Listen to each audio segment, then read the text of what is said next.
Good morning. What do you try? I heard this often in various aspects, in whether I'm at work, whether I'm at a volunteer event, and you see someone taking on a task for the first time, and they say, well, I'll try that. I'll try to do that. What does that mean? Does that mean that, well, if I don't like it, I'm going to not do it? Or if I fail, that's okay because I was just going to try it. I didn't really tie into that. One of the things that I see in the things that we do is preparation. One of the things that I see is how much people prepare.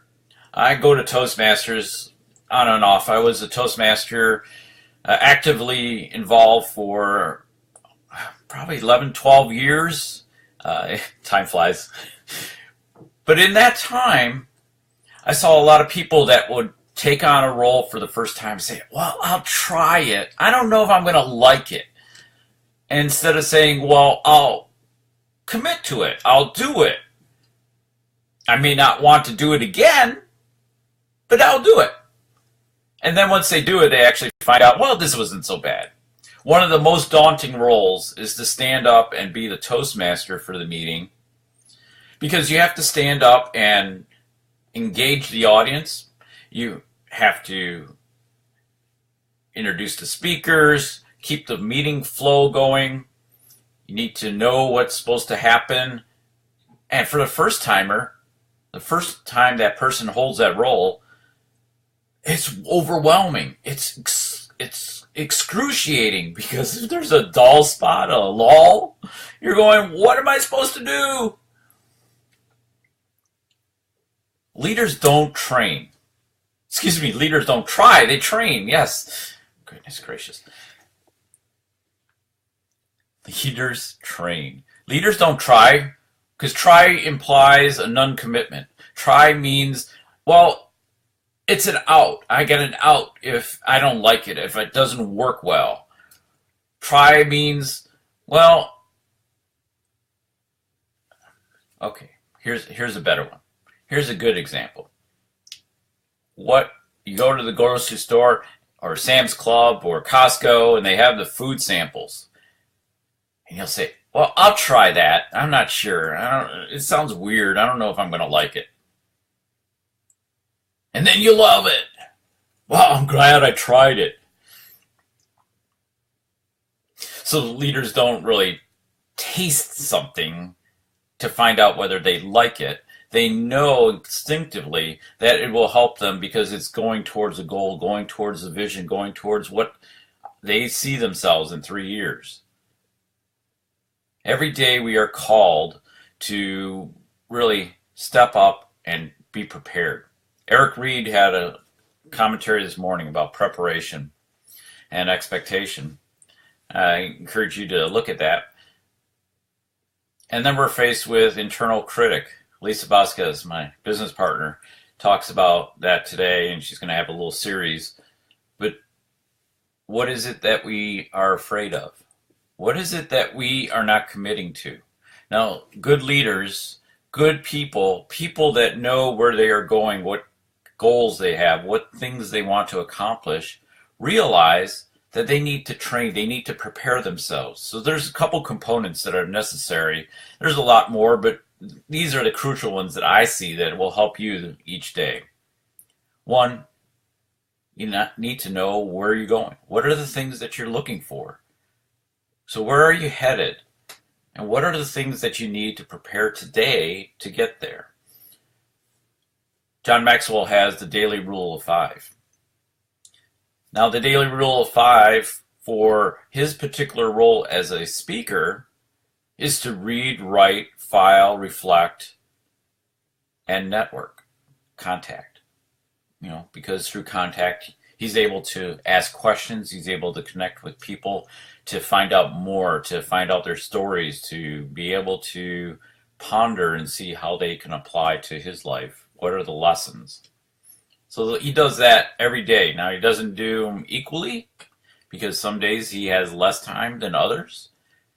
But he gets up right away in his pajamas, puts on his robe, goes to his thinking chair, and just gets that piece of paper out, that legal pad, pen, and starts writing. Starts reading. Starts reflecting, taking notes. He's getting prepared for the day. He's getting committed to the day. This is what I'm doing because I know I'm going to need to marinate on some of these. I need to think through them. I need to put, if it's a really good one, he puts it on his phone so that he can always reflect on it during the day or during the week. Be able to quote from it at various events. But, he's thinking ahead. He's preparing. He's saying, what are the tools in my arsenal that I need this day?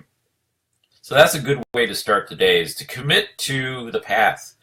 Commit to whatever you're doing. I was bad. When I was, 20 years ago,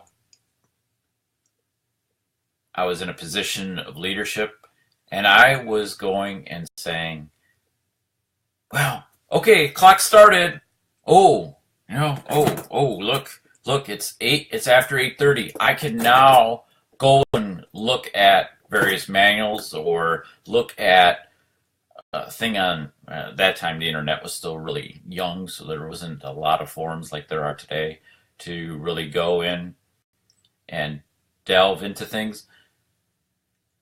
But there was some content, and I would just do that once the clock started because I was getting paid to do that. Well, leaders aren't thinking about, well, the clock starts, so therefore now I'm on, and therefore, I'm getting paid for this. Sometimes, we hear our lawyer saying, well, you're on the clock now. It only matters when it's on the clock. For leaders, it's not. They're called. They have a desire to commit to something, to do it in the off hours, to think about things, to get themselves ready for the day. So commitment, preparation are two key factors.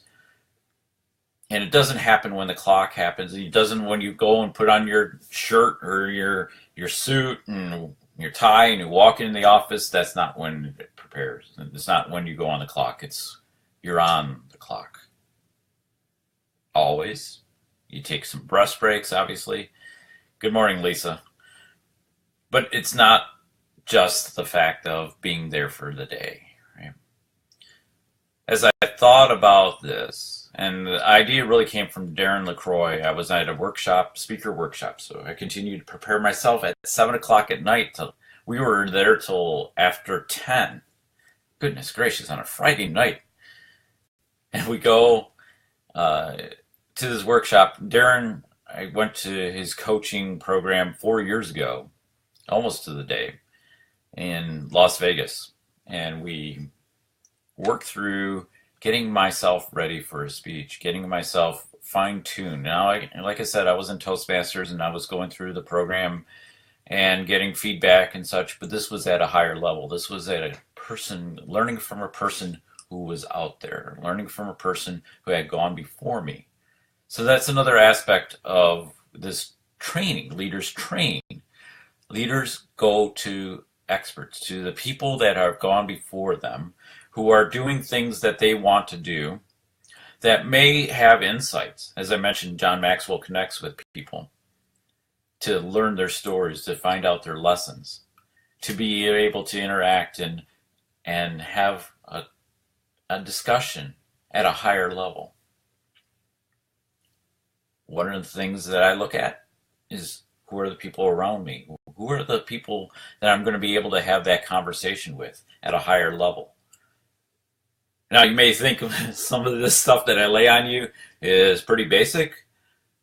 I don't know where you're at. I don't know what your story is. I'm talking to one particular person, and that person sometimes needs that reminder, sometimes needs that fundamental.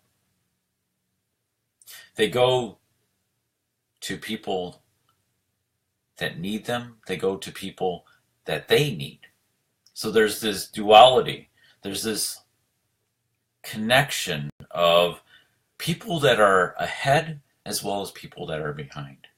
Making sure that there's a balance, that serving ourselves so that we can serve the people that are coming along with us.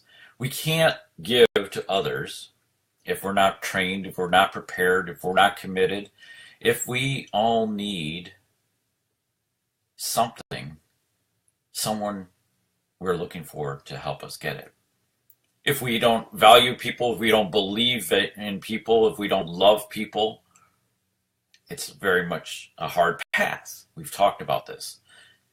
But it starts within ourselves. The reason why we may not be able to value people for who they are, for the talents, for that 1 in 400 trillion probability of them being here, of having a unique experience and a unique potential, unique possibility, unique experience that helps us go further, is that we need to value people, and it starts with us. We need to value ourselves. We need to realize that we are individually. I am a person of value. I am a person that is unique, that brings a lot of experience, that brings this idea that will propel me forward. You are a person of value. You, regardless of your skin color, whether you're male or female or whatever, wherever you are, whoever you are, it breaks down to we have a unique DNA structure. We are brought into this world. We live for a time and then we leave this world. We leave living in this world, in essence. During the time that we are living in this world, we are needing to train. We are need to be called forward. We are need to be at the starting line, ready for the starter pistol to go off. We need to be fully prepared. Think about a runner. Think about the runner in the Olympics. And that runner is standing at the line, keyed, ready to go. Why? Because they prepared. They've had coaches. They've had people to come alongside them, to challenge them, to take them higher. What are we doing to be at that starting line, ready and willing and committed to go the race, to go through the goal? How many runners do you know that stop at the stop line, at the finish line, right? They don't. They run through it. Then they slow down. They give it all they got. So one of the things that when we train, we're thinking about giving it all we have because we know it's important for our development. And there's often a misquoted quote from Yoda, but the part that we use normally is, there is no try. There is do or do not. So it's often misquoted, it's taken out of context, but let's think about it from this perspective. There is do or do not. There is no try. There's no, I'm going to taste it and see if I like it. There is no, I'll take it out for a car, take out the car that you go and say, oh, I don't know if I like this car. I'm going to take it for a test drive. Well, that works for thinking about what you might want for a car, but it doesn't work for your life. You can't take out your life for a test drive and say, well, no, I don't like this one. Can you put me into a new slot? Can you give me to different parents? Can you give me a different walk ahead? Well, you can, but you're going to have to make that choice. You can't go back to, some guy at this person at the start line that says, oh, I don't like lane 4. Can you put me in lane 1? Oh, there's rocks in lane 8. I think I need to be in lane 3. We don't test out lanes and say, well, I would have won if I was in lane 1.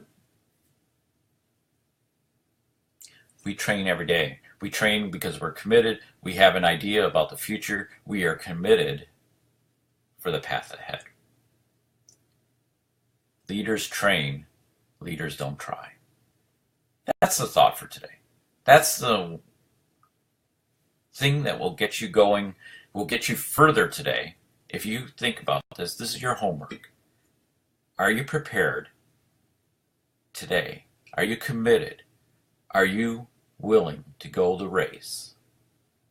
Are you showing up at the starting line, fully ready for the day, for the path ahead, for that which you want to reach in 3 years? You're probably not totally prepared, but you're developing every step of the way. You have a plan to get there. And that's what I do. I help people put that plan, get that idea of where they're at, get them moving forward, and getting them identified for that race. We are committed to the future. You are committed to the future. Say that to yourself. Think that every morning. You are committed to your future. You are committed to the race. You are committed to prepare and be ready at the starting line. So when the gun goes off, you're giving it all you got. You're giving your best to go through the starting line, down the lane, and through the goal. Through the goal. Make that. My name is Dutkiewicz. I have some wonderful things just for you. Come forward and share and remake this an outstanding red letter day. Take care now. We'll see you soon. Bye.